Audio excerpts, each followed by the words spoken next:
Vamos lá dentro comprar papá? Vamos lá comprar papá? Vamos lá comprar papá? Vamos lá comprar papá?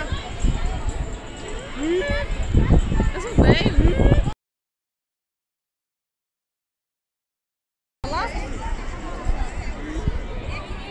Aqui, só você deu um abraço pra mim hoje? Não? Ele quer pro fundo, ele foi pro fundo e vai hoje. Aí tem que sair correndo. Ele quer andar. Vai, deixa eu ver.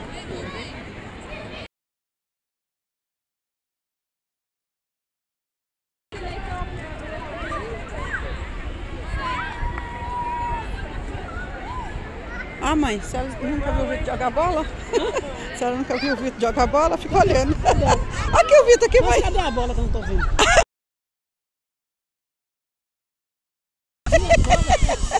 Cadê a bola? É porque é assim, ó. Tem um japonês que fez igual a senhora falou aí. Um japonês. Saiu lá do Japão e veio aqui no Brasil. Aí chegou na beira do campo, ele nunca tinha visto esse negócio de futebol.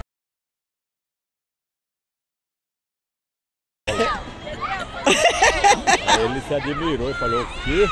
Tá parecendo briga. Ele foi embora. Foi no domingo seguinte, ele voltou de novo para poder ver o jogo. Aí já trouxe um caminhão de bola. Quando chegou...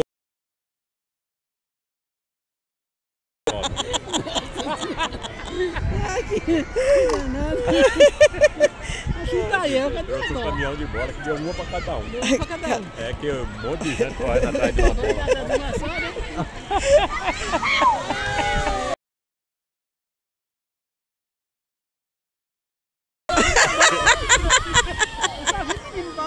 Né? Oi. Ah, bota ela ali, né?